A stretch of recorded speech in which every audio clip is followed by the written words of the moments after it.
Welcome on the news review, and it's time for us to dig into the papers and bring you some information as well as about what is happening in the United States. Of course, later on the show, tidbits, more of those tidbits we're going to be sharing with you.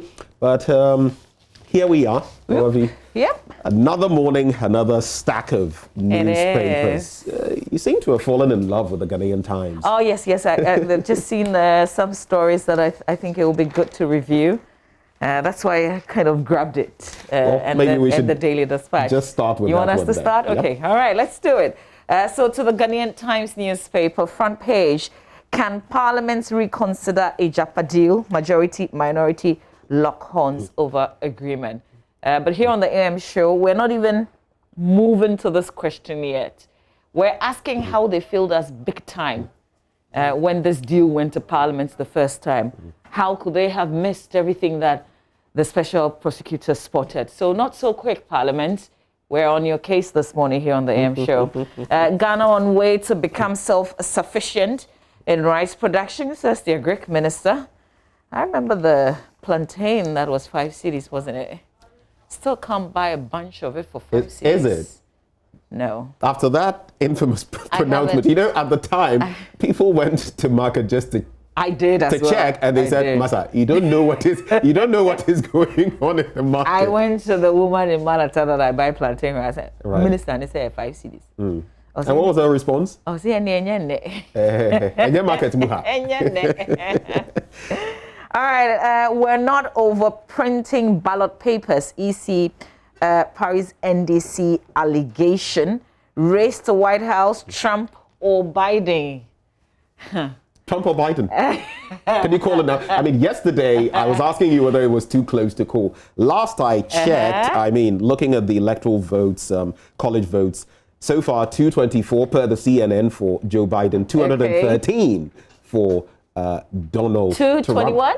224. Okay, so at least per the CNN. The BBC also says 220 for Biden. Right, and 213 for Trump. So if you look at the checkered, I like the way they categorize them in blue and red, so you can see that Arizona, for example, is pale blue, which means it's leaning. Yeah. It's one of the battlegrounds anyway. In fact, you have Colorado. The confidence is coming from Fox News because they called, Arizona for the Democrats.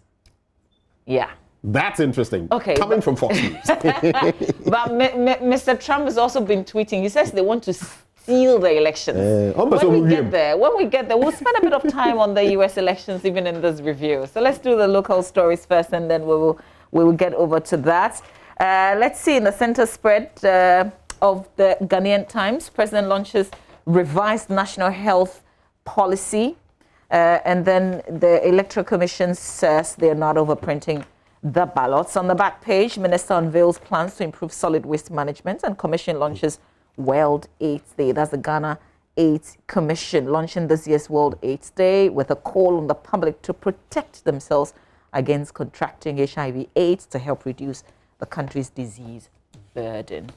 I'm going to kickstart from my end with the Finder newspaper. It says it will be ungratefulness if we don't vote NPP. That is the Sifi Paramount chief saying that. Macabre, I'm done. It will be ungratefulness if we don't vote for the NPP. We're actually done with them as well. No, we're done with them. Let's adhere to prescribed COVID-19 protocols to prevent new infections. In recent times, we've been told that we could be about to ride a second wave. And if you look at the uptick in the numbers, I'm just hoping, because especially as we're going to head into an election, more people are going to congregate and all of that. If we have a second wave, it wouldn't be, the best moment for that. So I just pray the numbers remain low. Ghana is becoming a food basket, and your friend is speaking again. When I say your friend, the 5 CD man in West Africa and the food is there, but the food is expensive. 508,000 metric tons of food exported to rake in 791 million Ghana cedis. That's according to the Agric Minister. Now, Finance Ministry commits to adhere to President's directives on Ejapa, albeit after a lot of, explanation, if you like. Now, NDC to float shares in thermal power plants. That's according to Mr. Janapo. And then Rwandan High Commission opens office in Accra to boost business and friendship. That is, the story there. And those are the stories that I'll take this morning from the final newspaper. Let's do the Daily Dispatch. Some interesting headlines in the Daily Dispatch today, apart from what's on the front page. If you go to page 11, for instance, we don't look like we will win, so nobody wants to fund us. Who says that? Can you guess? I can't we don't hazard a look guess like on we'll this one. win, so nobody wants to fund us. That's so sad. Like, it's really, really sad. Wait, is that a political party? Yes, sir. One of those contesting this year? Yes, sir. We don't look like we'll win. So Nobody what on earth are they doing there anyway? If you're admitting that you don't look like you'll win, what are you even doing there? But we've talked about the fact that there are different reasons. I mean, obviously that you won't win. You will not win the popular votes, but you're there for a purpose. But no one comes out to say it that way. Just yesterday, I was interacting with the PNC's flag bearer, David Apasera. And he was, very upbeat. I mean, all of them are upbeat. So this takes me by surprise, because if you're not, then you shouldn't even be here. It's the same PNC candidate who says that. Is really? that to him? Yes, sir. All right, let me do what's on the front page. This is on page 11. So here's what's on the front page of the Daily Dispatch. Two of the printing houses have been printing ballot papers since 1992, says the Electoral Commission. Is contained in their statement, and basically refuting the allegations by the NDC that they are overprinting ballot papers. They have a statement, and the paper publishes it in today's edition. But as for printing house printing since 1992, dear, I mean, it's not. The Buck Press is one of those. Yeah, but I'm just saying I think that Assembly Press as well. That is, of course, state run. But they also address the real issues. Also, 444 MPP supporters restored to voters register in Northern Region. Northeast Region becomes the 15th region to get waste treatment facility. Oh, and David Apasera is saying that they don't look like they will win, so nobody wants to fund them. That's an interesting one. Yeah. Very interesting. Yeah, that would mean that he's been saying different things at different times on different programs. Which program was he on here? This was, I think they called CTV. Right. Yep. Right. Well, maybe, can we call it political mood swings? So this was in the conversation that the party currently does not have the needed resources to fund its campaign activities in the lead up to the 2020 polls. So he's just explaining why perhaps they're not getting enough funding, or maybe they're not getting funding at all. So I don't have a problem with that aspect, but the not being hopeful about winning bit, because yesterday he also indicated to me that in terms of logistics, they have constraints. Yes. In fact, even his campaign, when I asked him about the map and all of that, he said that, look, they are not going to be able to go round like the MPP and the NDC are doing because they simply don't have the wherewithal. But to suggest that because of those constraints you're not going to win, that is a bit new to me. No, I mean, they are not close to par. Are you saying he can't say that we're not close? Well, he knows. I mean, it's a fact, isn't it? The Daily Guide newspaper now. It says, court sees Takrady Gold's bones. That's on page 6. Bono organizer shocks NPP with goodies. It's that time of the year again. And the goodies are flowing. Wow. Mahama is GO1. Amidu reveals. Interesting picture here. When you look at the front page of the Daily Guide, it actually captures. Have you seen this one? Which one is that? Him together with Samuel Adam. Mahama, looks very cozy, and you begin to wonder where did they get this photo from?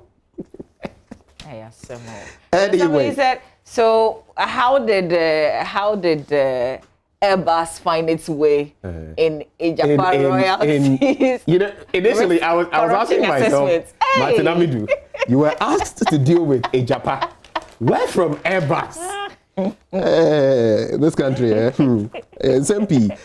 This other story there, Sarkodie Samini endorsed Akufo-Addo. Have you followed this one? I have. What is your take? Oh no, I mean, I think Sarkodie is a smart guy. I like the song. See, it's one of those that if you don't take you play and you will not realize that it's actually a campaign song. Did you hear the Nana Twasopa? So it's one that I think is very creative.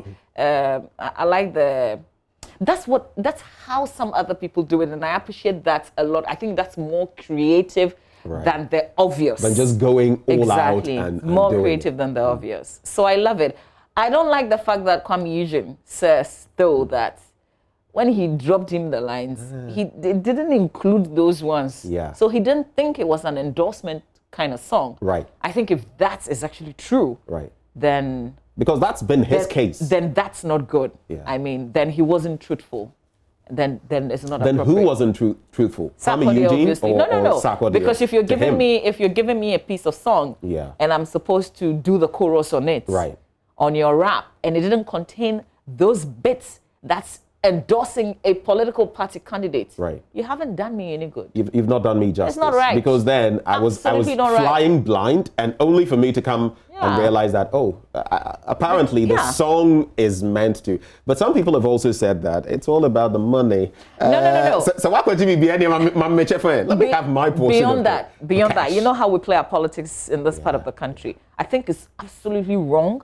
If he didn't disclose it ethically, and he it isn't right. And this is the reigning artist of the year. You know how I mean, this country. It's got a lot of implications. To be very careful. I think it's wrong if that's what he did. I pray that that's not what the true story is. Right. Let me just add this though. The Ivorian situation. We're talking about it just a few days ago, last week, I think, and Ivory Coast president re-elected with 94% of votes. That's on page 5, but the Ivory Coast still in quite a sticky situation. You know, this third term already has problems, and now the other candidates are saying they are not accepting the results and a whole lot. And it just makes me very uneasy because this is a country very close to us, sharing a border with us, in fact. And if anything spills over there, it gets right back in here. Let's pray for the best for the Ivory Coast. Yeah, that's what we do, see? But when we see it coming, we don't stop it. And then it comes. Well, in this instance, though, what really can you do to stop it? Our president is the chairperson of ECOWAS, but when trouble is brewing, and of course he is good friends with Alassane Ouattara, but what really can you do?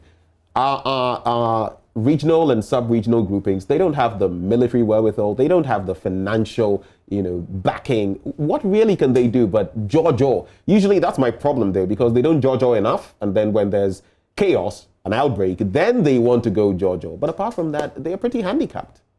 You have a point, though. Well, let's do the Republic press. I'm just going to run through some of the stories. There's this one about Martin Amidu reviving the Airbus scandal. And that's when he says, yeah, I know who government official 1 is. Okay, but there's this one. Tazan calls for Oforiatta's head, but minister insists he did no wrong. Details on page 3. It says former chief executive officer of Ghana's Volta River Authority, Charles Rekobrobe, has called for the removal of the finance minister, Ken Oforiatta, from office. According to him, the finance minister did not act appropriately in the controversial Japa Royal agreements, and that has accounted for the ongoing confusion. He argued that the whole deal was fraudulent and called on the government to halt the deal, restart it after the 2020 elections. There's more to that in the paper today. And then the Electoral Commission, we shared this with you yesterday, saying that they will use manual system for transmission of results. All right. Okay. Let's proceed with the Daily Statesman. Rashid oils Bono NPP campaign with 30 motorbikes and more. And then Ghana becoming West Africa's food basket. Then this one, Mahama in tears as SP uncovers him as GO1 in Airbus bribery scandal. Let's do some sports on the back page of the Statesman, the Daily Statesman. It says Jamie Vardy, Leicester City's Jamie Vardy produces another masterclass. But can Leicester fight for the title? You know, a few years ago, they produced that masterstroke to actually win it. But since that time, they've been in the top flight, but not necessarily getting to the point of winning. There's also this one, Lawrence Okoli to face Krzysztof Glowacki in first world title shot. Now, the British cruiserweight is actually going to make a bid for a first world title against Krzysztof Glowacki on the undercard of the Anthony Joshua Kubrat-Pulev fight on the 12th of December. Looks like a lot of, obviously, when you look at the name, you can tell this is someone from our end who is either naturalized or spent a lot of time in Britain. So, what's his name again? Okoli. That is so Lawrence Okoli. Okay, you know, Anthony Joshua himself is, you know, he has Nigerian roots and all of that. So that my point sounds a bit Nigerian, doesn't it? That's the whole point I'm making. And sometimes you have like the likes of this athlete, Geza. I think it's Geza. He was a triple jumper. Okay. He naturalized for the Netherlands at a point in time. And I felt sad back then because he cited that he got injured and all of that. Ghana left him to his own devices. And interestingly, this was someone winning medals for us. Africa, on the global scene. That's a very familiar story. And we left him. And he moved over to the Netherlands, which had been taking care of him while he was, you know, performing for us. Let's do the new publisher. Perhaps the last newspaper for me. WAEC runs away from 2020 WASI and then withdraw a Japa deal, sack Oforiatta Mahama to Akufo-Addo. Amidu has shocked me. Mahama denies government official one tag. So the main front page headlines there in the new publisher newspaper. Do you have one more paper to do? One more to do, and the full name, Ignatius Geza. That's okay. All right, yes. The Ghanaian publisher is my final one. EC accuses NDC of peddling falsehood. Did you note how they wrapped up their statement, though? I think they say something about let peace reign. Did you see the end of the Electoral Commission in that statement, the rebuttal as far as the NDC is concerned? Let peace reign. I found that interesting. And so they are saying the NDC is peddling falsehood. Then other stories in the publisher. Did you know, though? I have no idea, but this one says pregnant Adwa Safo storms Dome Kwabenya and Abokobi market. But what does her pregnancy have to do with this story? Thank you. I was just going to say. What is important about mentioning that she's heavy with child? She is a member of parliament. She's contesting. No, it's not even What's that. the problem? It's not even that she's a woman. She could get pregnant. Do you understand? Yeah, that's what we do. Sometimes I think these subtle things, they are lost on us, but they are very... why the need to... We're used to it. It's like, yeah, I'm telling y'all she's pregnant, so what? I mean, if it were a man, would you say a man with his chest out? It's nothing. It makes no... The pregnant woman's husband, who is candidate for so constituency, we should begin to do that. That would be interesting, though. I just wanted back to the Ghanaian Times newspaper on page 3. They talk about the remains of the 4 murdered, and this is the trial that's ongoing. The Takrady girls, the remains tendered in evidence. So, and this is all 4 girls kidnapped in 2018 in Takrady in the Western region.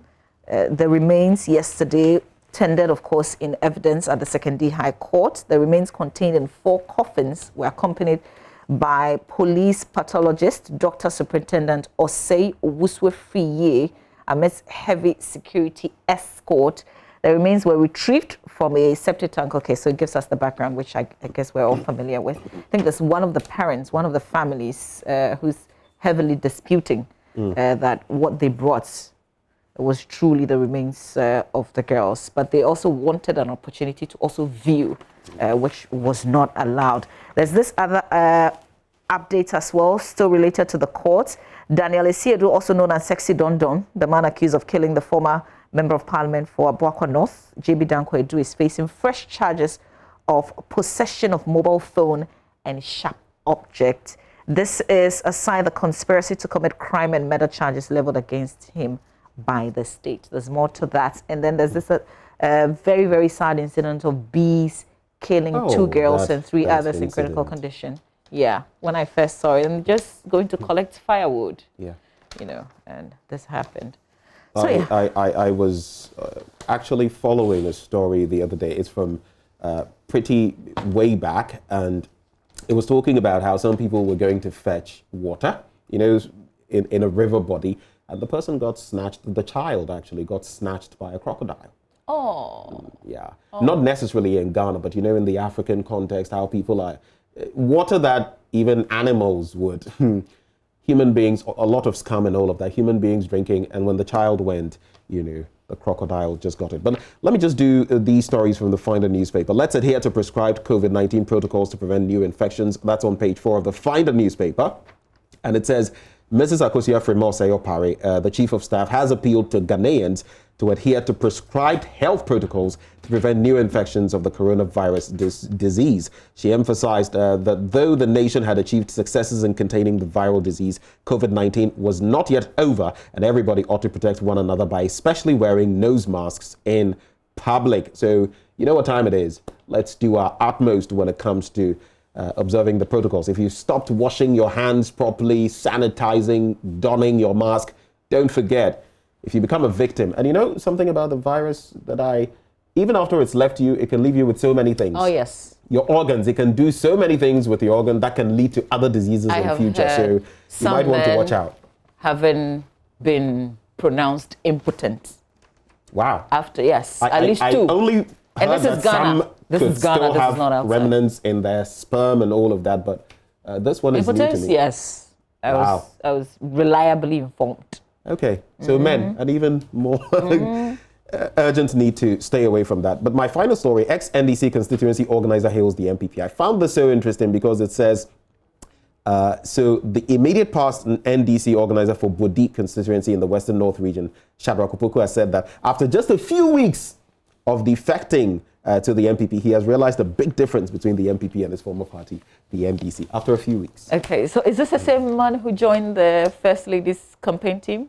I am not sure, but okay, I know there's another one that, okay. All right, let's spend the rest of our time giving you updates on the US elections. You can go to myjoyonline.com for more news though. So let's just do the US elections. And I'm reading from the BBC. Results suggest a tight race in key battlegrounds. We're talking Pennsylvania, Michigan, Iowa, Wisconsin. Trump is so far projected to hold 21 states, including Texas, and must win Florida, having outperformed pollsters' predictions. So that's also one of the things coming up. Just like 4 years ago, it looks like he's doing way better than they had predicted that he would do. Right. But Joe Biden could snatch Arizona. I think we've also talked about that, and we've said that. So there's Arizona, there's Nevada, for him. Both of them looking that way. They are pale blue now, per the CNN, what the CNN is delivering. They are pale blue, which means that they could actually swing in favor of Democratic candidate Joe Biden. Interestingly, Colorado has also been won by Biden, making a very interesting picture. Some, though, were expected. Washington, New York, and all of that, Vancouver expected, but with some of the wins coming through, could be tricky for Trump. Yeah, for Trump, for Biden too. I don't know, well, but listen, he has everything to lose. Mr. Biden spoke. Mr. Biden spoke and said that the election is not over until every ballot is counted, and insists we are on track to win. Right. Trump has also put out a statement that he's going to be speaking, but he's already sent a number of the messages already. He says they're trying to steal the elections, but he's not going to allow that, obviously. You see some of the messages, some of the things that he's been tweeting about were big up, but they're trying to steal the election. We will never let them do it. Votes cannot be cast after the polls are closed. What substantiates this, though? I mean, Trump puts a lot of... maybe interesting as well that Twitter hasn't flagged this, but maybe it doesn't breach their protocols. But all of this, I mean, pretty. Oh, it's been flagged according to the director. It has actually been flagged because I would have been surprised. It has actually been flagged. So it makes for pretty interesting absolutely. analysis. I was listening to one of his legal team members who said that in some of the places, their agents were not allowed in to monitor the process. So there are issues with possible fraud, and they're going to be disputing some of the results in some of the areas where they strongly believe that their supporters were not allowed in to monitor the process. So some of the things associated with our own elections that we know, also linked to this one. It's actually very close, they say, and most of what they've counted is from the votes on election day. Right. But not the early votes. So there's still a long way to go, and it's too early to call. But even from the early votes, the pattern was that there were a lot more Democrats voting ahead of time, because Trump supporters, especially as he had spoken about mail vote and all of that, and they're staying away, a lot of them did not vote at that point in time, at least per some of the statistics that have been revealed, which would then mean that that should also favor a certain Joe Biden. But we'll get into the details, because it makes for very interesting reading. But finally, Trump. It's been a while since we had a president not doing 2 terms, if you've actually followed. It would be interesting that he becomes the first in quite a long time to have done 1 term, if he loses. And Joe Biden himself, later, Sleepy there's Joe. a lot I have to share on Joe Biden. Sleepy Joe, huh? Yeah, so we wait to see, but we'll be filling you in the course of our programming today. We'll talk about the Jaffa deal, the other angle of it in terms of the work. What did Parliament do really? Because what they didn't do is what they're there to do. So how did they get it wrong is our big question this morning, after which we'll spend time and talk about the U.S. elections. I'm sure by that time we'll have gotten a lot more results. And who knows if it will be a slow blue wave or a slow red wave. So with that, we've got sports coming up right after this.